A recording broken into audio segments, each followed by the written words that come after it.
Hello दोस्तों, कैसे हैं सब। मैं हिमांशु स्वागत करता हूं आप सबका आपके अपने चैनल कॉमिक वर्ल्ड पर। तो चलिए दोस्तों, शुरू करते हैं राज कॉमिक्स में बाकेलाल सीरीज की अगली कॉमिक्स जादू की झील। तो प्यारे बच्चों, एक बार फिर शुरू हो रहा है विशालगढ़ की खोज का वह सफर जो हमें बाकेलाल और विक्रम सिंह के साथ एक साथ तय करना है। बाकेलाल, आहा, कितना प्यारा कमल का फूल खिला हुआ है। जी हाँ महाराज, एक खूबसूरत फूल वो है जो कीचड़ में खिला हुआ है, और दूसरा ये बाकेलाल जो आपके साथ है। दोनों फूलों का कीचड़ के साथ कितना गहरा संबंध है। लेकिन विक्रम सिंह का दिलो दिमाग तो उस वक्त घूम रहा था विशालगढ़ के महल में। रानी स्वर्णलता को कितने पसंद है कमल। याद आ गया विक्रम सिंह को वो मनहूस दिन जब कंकड़ बाबा ने उन्हें वो शाप दिया था। अब तुम प्राणी जगत की 84 लाख योनियों में प्रवेश के बाद ही पुनः मानव योनि प्राप्त कर सकोगे। प्राणी जगत की 84 लाख योनियां भुगत कर जब वे पृथ्वी पर वापस लौटे तो ऋषि भंगोड़ी ने विक्रम सिंह को शाप दे दिया। हम तुझे शाप देते हैं, आज से तेरे शरीर में नए नए विकार उत्पन्न हो जाया करेंगे। एक विकार ठीक होगा तो दूसरा उत्पन्न हो जाएगा, जिसके फलस्वरूप विक्रम सिंह के किसी भी अंग में विकार आ जाता था। और तब से आज तक विशालगढ़ की खोज में न जाने कितनी मुसीबतों का सामना करते चले आ रहे थे दोनों। तभी विचारों की दुनिया से बाहर आ गए विक्रम सिंह। बाकीलाल, मुझे वो कमल ला दो। आपकी यही मर्जी है तो मैं कमल लेकर आता हूँ महाराज। बाकी जा पहुंचा कमल के फूल के निकट। प्यारे कमल के फूल, लगता है इस जीवन में तो तुझे कीचड़ से मुक्ति नहीं मिलने वाली। इस कीचड़ से निकलकर दूसरी कीचड़ के पास पहुंचने वाला है तू। बाकीलाल ने फूल लाकर विक्रम सिंह को दिया। और बाकीलाल, तुम नहीं जानते कि ये फूल लाकर तुमने हम पर कितना उपकार किया है। इस फूल में हमें अपनी स्वर्णलता का चेहरा साफ साफ दिखाई पड़ रहा है। दोनों आगे बढ़ चले और सहसा, अरे बाकीलाल, तुम्हारी टांगों पर कितना कीचड़ जम गया है। आओ, जाकर जाओ जाकर झील में नहा लो और मैं कुछ देर विश्राम कर लूं। जी हाँ महाराज। अगले ही पल झील में कूद गया बाकेलाल। छपाक! वाह! स्नान से जिस्म और मस्तिष्क में स्फूर्ति आ जाएगी। स्नान का संपूर्ण आनंद प्राप्त कर रहा था बाकेलाल। हम तुम एक जंगल से गुजरे और मुच्छड़ मर जाए, मुच्छड़ रे मुच्छड़ तुझे सांप डस जाए, उलुलुलुलुलु। और अचानक ही चौंक उठा बाकेलाल। ओ ये क्या! उस ओर पानी के भीतर ये कैसी हलचल हो रही है। झील के स्वच्छ जल में ध्यानपूर्वक देखते ही बांकेलाल का रोम रोम कांप उठा। अगर मेरी आंखें धोखा नहीं खा रही तो पानी में मगरमच्छ ओ, मैं कितना चुपचाप तैर रहा था, फिर भी इस मानव को मेरी आहट मिल ही गई। मगरमच्छ अब बाकेलाल की ओर तेजी से तैरने लगा। इधर तेजी से तैरते बाकेलाल के साथ हो गया एक और पंगा। ओह, यह रस्सी ठीक रहेगी। अपने शैतान बेटे को बांधकर तैरना सिखाने के लिए कमबख्त कछुआ होकर पानी में जाने से डरता है। भागो रे भागो! अरे रे, ये क्या! गई गई, उफ, पानी के बहाव में निकल गई चड्डी। मगरमच्छ तेजी से मेरी ओर बढ़ रहा है, लेकिन अब मैं नग्नावस्था में पानी से बाहर कैसे निकलूंगा। और बुरी तरह घबरा कर बाकेलाल ने लगाई विक्रम सिंह को आवाज। अबे ओ मुच्छड़ सिंह, मोटे मनहूस मुकरम के बच्चे, मेरे कपड़े जल्दी में फेंक। इसके पीछे मगरमच्छ पड़ा है और इसकी चड्डी भी उतरी हुई है। ये बाहर निकलेगा तो मैं इसकी छेम छेम कर दूंगा। उफ, मगरमच्छ तेजी से मेरी ओर बढ़ रहा है, लेकिन अगर मैं ऐसे ही जल से बाहर निकल गया और ऐसे एन उसी समय महाराज की आंखें खुल गई तो। डूबते को तिनके का सहारा। ओह, यह आपातकालीन वस्त्र बड़े मौके पर मिला। और मोटे मुच्छड़, तेरा सत्यानाश जाए। विक्रम सिंह उस वक्त सपनों की दुनिया में खोए हुए थे। तुझे अपने हाथों से जहन्नुम पहुंचाता हूं मोटे। नहीं सुन लता, गुदगुदी मत करो। इसी के साथ विक्रम सिंह की नींद टूट गई। अरे बाकरलाल, तुम ये क्या कर रहे हो। वो महाराज, मैं देख रहा था कि मैं पत्थर उठा सकता हूँ या नहीं। ओ, इस कमकत मुच्छड़ को भी अभी नींद से जागना था। वाह बाकेलाल, तुम तो पूरे गामा पहलवान लग रहे हो। और ये क्या पहन रखा है तुमने। मेरी तो हंसी ही नहीं रुक रही ये दृश्य देखकर। अब पत्थर उठाए रखकर क्या लाभ। सॉरी। और तभी विक्रम सिंह के सिर पर आ गिरी बीट। मुझे इंसानों के सर पर बीट गिराने में परम सुख की अनुभूति होती है। ओ बाकेलाल, ये क्या। छी महाराज, उस पक्षी ने आपके सिर पर बीट कर दी। क्या? छी छी। इसी पल जागृत हो गए बाकेलाल के मस्तिष्क में कुलबुला रहे शैतानी के कीटाणु। इसके सर पर है बीट और पानी में है मगरमच्छ। अगर इसे पानी में भेज दूं तो याहू। मन ही मन प्रसन्न होते हुए बाकेलाल ने शीघ्र कहा, महाराज, अपने सिर में भरे गोबर, मेरा मतलब बीट साफ करने के लिए आपको तुरंत स्नान करना चाहिए। स्नान तो अब हमें करना ही होगा बाकेलाल। इधर बाकेलाल ने वस्त्र धारण की है और इधर अब आएगा मजा। मोटे को मुझे देखकर हंसी आ रही थी, अब मगरमच्छ को देखकर इसकी चट्टी तो वैसे ही सरक जाएगी। तब देखूंगा कि इसे टोकरी भी कहां से नसीब होती है। इधर तेजी से विक्रम सिंह की ओर बढ़ा वह भयानक मगरमच्छ। उफ, मगरमच्छ! बाकेलाल बचाओ, हमारी तलवार फेंको! बेचारे विक्रम सिंह का मोटापा उसके तैरने की गति में बाधक बन गया। और बाकेलाल, मुझे मगरमच्छ ने पकड़ लिया है। यह मगरमच्छ भी बड़ा ढीला प्राणी है, अबे जल्दी से खाता क्यों नहीं, कप। और जब विक्रम सिंह की चीखों की आवाजें आनी बंद हो गई तो लगता है योजना सफल हो गई। झील का पानी बिल्कुल शांत था। इसका मतलब घसीट ले गया मगरमच्छ मुच्छड़ को अपने पेट में। है अब जल्दी यहां से चला जाए, क्योंकि मुझे अब लग रही है भयंकर भूख। और ये क्या, ये तो वही मगरमच्छ है, मगर ये कहां जा रहा है? उन जलीय चट्टानों के बीच में ये कैसी गुफा दिखाई पड़ रही है? उफ, जगमग जगमग करते उस महल की ओर अग्रसर था मगरमच्छ। तुरंत ही महल में समा गया मगरमच्छ। कुछ देर बाद, मैं कहाँ आ गया हूँ? ये क्या, विक्रम सिंह यहाँ कैसे आ पहुंचे? तुम इस समय स्वर्ण महल में हो मानव, और तुम्हें यहाँ लाने वाला मेरा वाहक मगरा था। ओ, लेकिन आप कौन हैं और मेरे सामने क्यों नहीं आ रहे हैं? मैं शीघ्र ही तुम्हारे सामने प्रकट होऊंगा मानव, पहले तुम कुछ खा पी कर तंदुरुस्त हो जाओ। वाह! भोजन देखकर विक्रम सिंह की लार टपकने लगी और वह भोजन की तरफ लपक पड़ा। इधर बाकेलाल पहुंच चुका था शहर में स्थित उस भोजनालय में। लाओ भैया, जो कुछ भी व्यंजन तुम्हारे भोजनालय में मौजूद है वह सब ले आओ। अभी लाया हुजूर। शीघ्र ही बाकेलाल के आगे लग गया कई प्रकार के व्यंजनों का ढेर। और बाकेलाल ने सर्वप्रथम उठाया खीर का बर्तन। वाह, क्या मजेदार खुशबू आ रही है खीर की। बेचारा बाकेलाल उस क्षण क्या जानता था कि वो कितनी बड़ी मुसीबत में फंसने वाला है। इससे पहले कि बाकेलाल खीर को मुंह लगा पाता, अरे कांसे का बर्तन सोने में बदल गया। अरे, कांसे का बर्तन सोने में बदल गया। बाके के मुंह से खीर छीनता है, अभी इसे मजा चखाता हूं। और बाकेलाल अभी भी न देख पाया उस महान आश्चर्य को। बाकेलाल ने फलों का थाल उठाकर उस व्यक्ति पर दे मारा। बाकेलाल से गुस्ताखी करता है मूर्ख, पहले चख मजा। अरे, थाल भी सोने का हो गया। यह बाकेलाल नाम का व्यक्ति जिस भी बर्तन को छूता है वो सोने का बन जाता है। क्रोधित बाकेलाल अब तक बेखबर था उस घटना से। और खीर लाओ, वरना भोजनालय को कबाड़ खाना बना दूंगा। खीर तो ना आई अपितु बाकेलाल जी, खीर खत्म हो गई है। आप चाहें तो ये तवा मेरे सिर पर पटक दें क्या? और बाकेलाल ने सचमुच तवा उसके सिर पर पटक दिया। धन्यवाद मेरे ताक। बेटे बाके, तवा तो तूने पटक दिया इसके सिर पर, मगर जब तू अब तू यहां से दुड़की हो ले। फिर जैसे ही बाकेलाल भोजनालय से बाहर निकला, एक ने बाकेलाल पर खींच मारा, वह लोटा टमाट। मर गया। दर्द से दौरा हो गया बाकेलाल, क्योंकि लोटे ने उसके मस्तिष्क के सारे तार झंझना दिए थे। मर गया, बचाओ! क्रोध से दांत किटकिटाते हुए बाकेलाल ने उठा लिया वह लोटा और चीख पड़ा, किसने मारा मुझे? ये लोटा सामने आए, कहीं कोई सचमुच सामने ना आ जाए। वह देखो, बाकेलाल द्वारा छुए जाते ही वह लोटा भी सोने में बदल गया, और इसी के साथ चौंक पड़ा था बाकेलाल भी। यह लोटा तो सचमुच सोने का बना है। और यह देख बाकेलाल की प्रसन्नता का कोई ठौर ठिकाना ना रहा। ओ बेटे बाकेलाल, ये तो वास्तव में चमत्कार हो गया। मुझ में पारस पत्थर के गुण आ गए। याहू पारस बाकेलाल, वाह! और बाकेलाल ने अपने आसपास फैले कई बर्तनों को छू छू कर उन्हें सोने का बना दिया। पारस बाकेलाल जी की जय! मेरे छूने से सारे बर्तन सोने में बदल गए। याहू! बाकेलाल की जय जयकार से गूंज उठा वातावरण। फिर देखते ही देखते वहां एक शानदार छायादार चबूतरे पर बिछाए गए आसन पर आसीन हो गया बाकेलाल। वाह, भूख का इंतजाम तो हो गया। क्या शानदार व स्वादिष्ट पकवान है। खूब पेट भरकर खाइए बाकेलाल जी। तभी, हाँ, खूब पेट भरकर खा लो, क्योंकि उसके बाद तुम्हें हमारे साथ चलना है राजा के पास। ओह सेनापति जी, और यह सारा सोना भी जब्त कर लो। यह सारा सोना अब सरकारी खजाने में जमा होगा।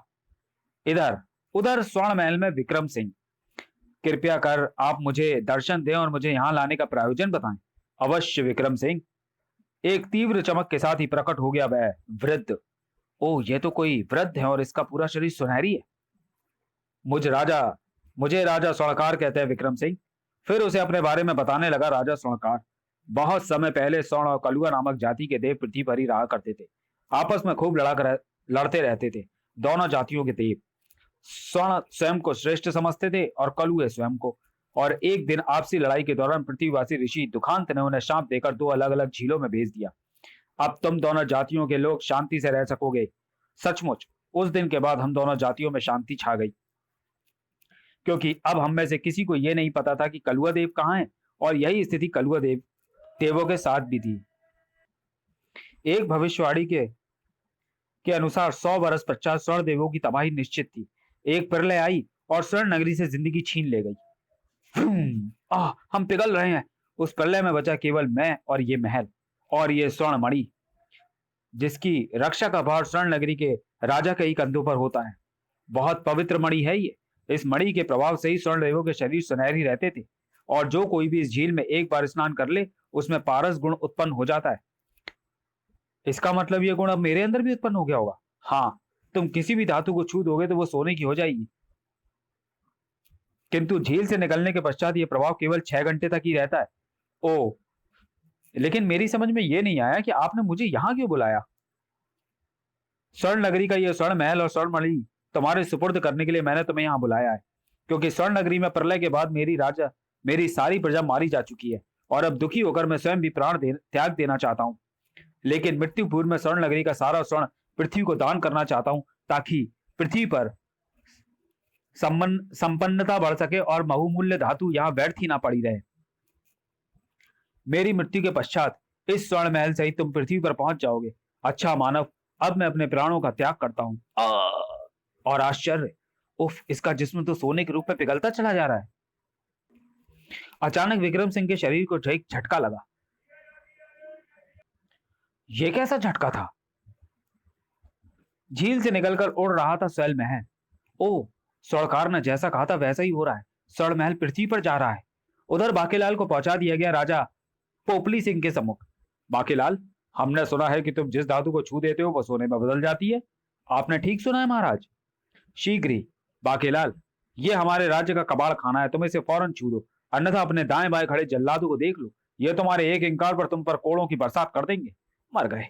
इतने सैनिकों के बीच निकलना मुश्किल है, लेकिन इस कबाड़े को छूने के बाद मैं रातों रात यह शहर छोड़कर किसी दूसरे शहर में जाकर ठाठ से रहूंगा। लेकिन ये क्या? बाकेलाल के स्पर्श के बावजूद भी कबाड़े में पड़ी धातु की वस्तुएं सोने में ना बदली। ये क्या? ये वस्तुएं सोने में परिवर्तित क्यों नहीं हुई? बाकेलाल, तुम्हारे स्पर्श के बावजूद धातु का यह कबाड़ सोने के विशाल भंडार में क्यों नहीं बदला? मैं भी तो यही सोचकर हैरान हूं महाराज।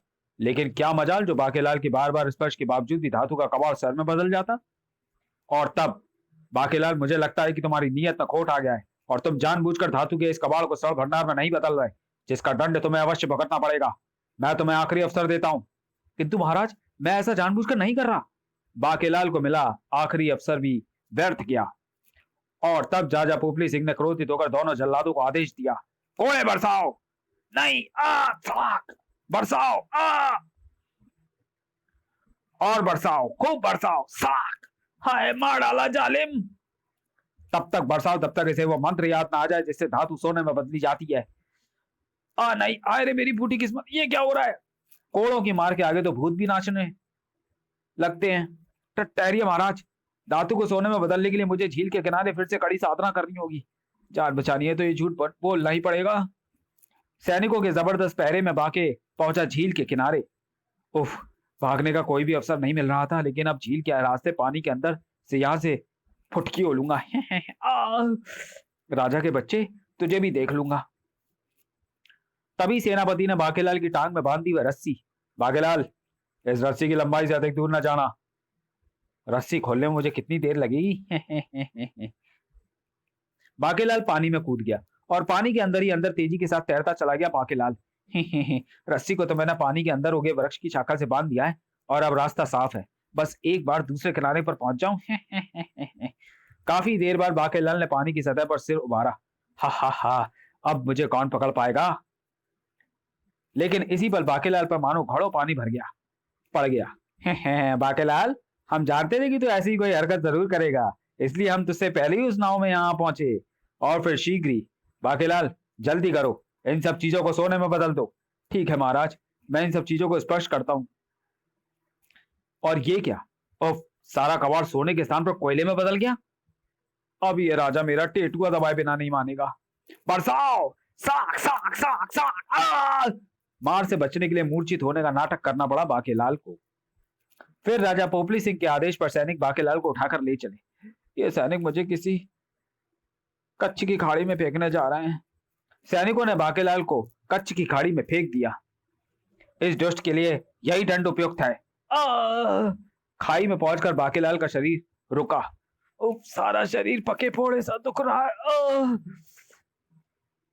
लेकिन यहाँ कच्छ की खाड़ी में क्या होगा? बेटे बाकीलाल, तू फिर किसी मुसीबत में फंसने जा रहा है।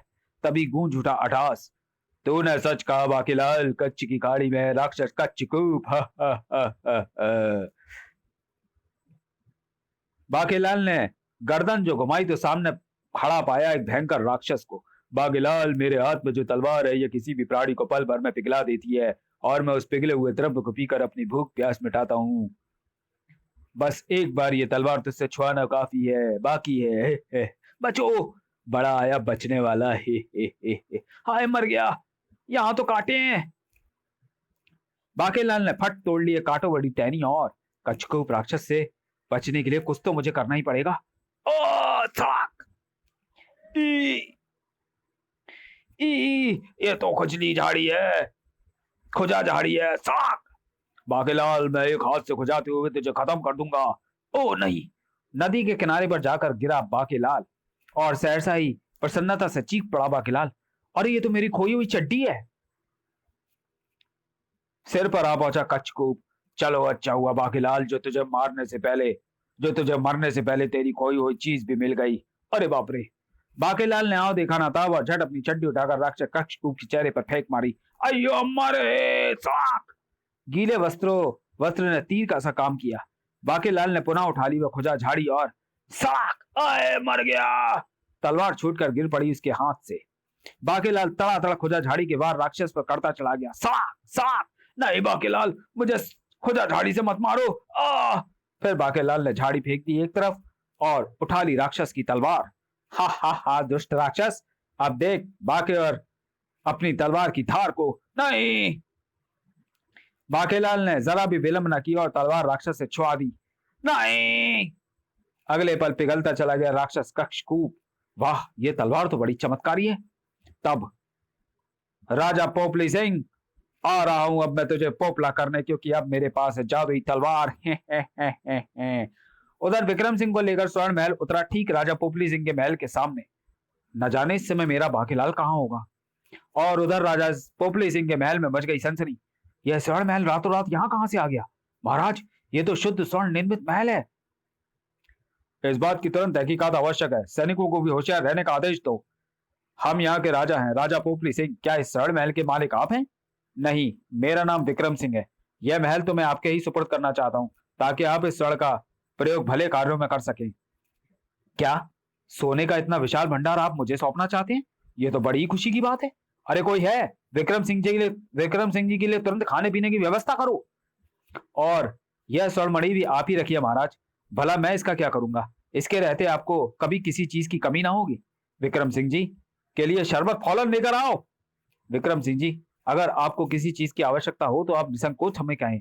मुझे बाकीलाल के सिवा भला किस चीज की कमी है? बाकीलाल? ओह, तो बाकीलाल विक्रम सिंह का साथी है। अगर इसे पता चल गया कि हमने उसके साथ क्या सलूक किया है तो ये सारा सोना हमारे हाथों से छीन लेगा। सेनापति विक्रम सिंह को लेकर तुरंत उस झील के किनारे पहुंचा और हमें अफसोस है महाराज कि बाकीलाल ने आपकी याद में इस झील में डूबकर अपनी जान दे दी। हाय मेरे प्यारे बाकीलाल, ये तूने क्या किया?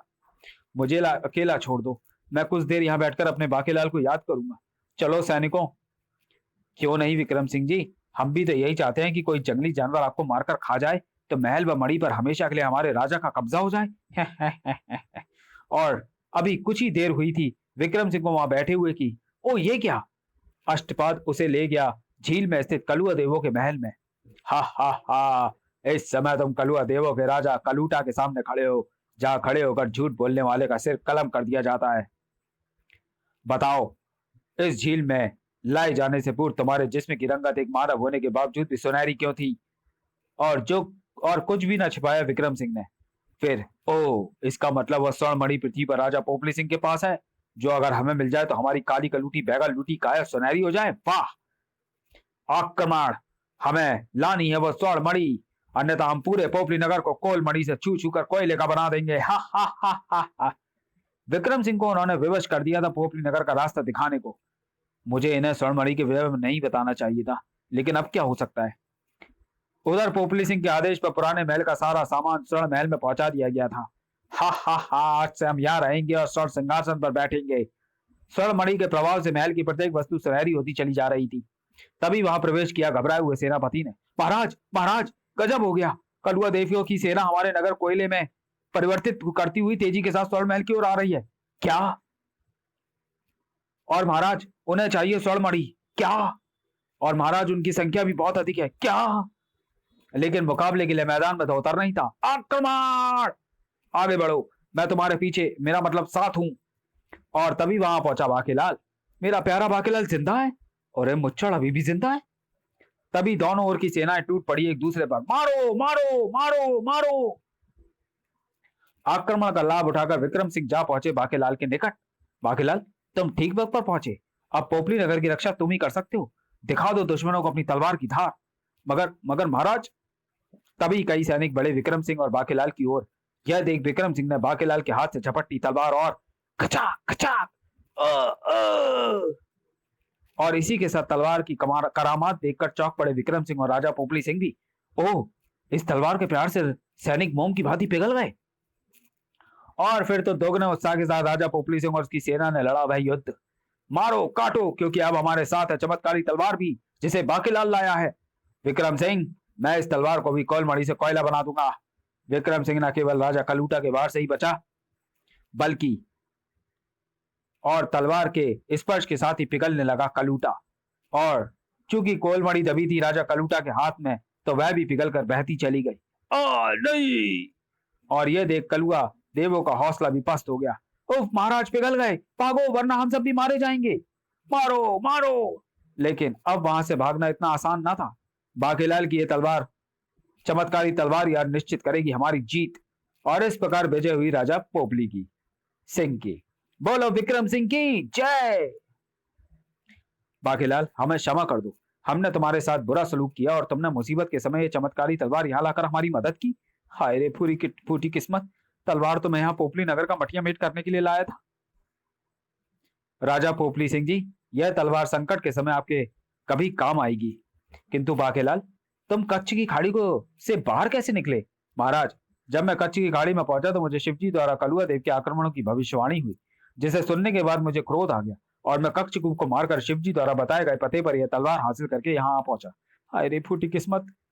और फिर जब बाकीलाल को पता लगी विक्रम सिंह की दास्तान, तो अपना सिर पीट लिया उसने। लेकिन मेरे प्यारे बाकीलाल, आ गले लग जा।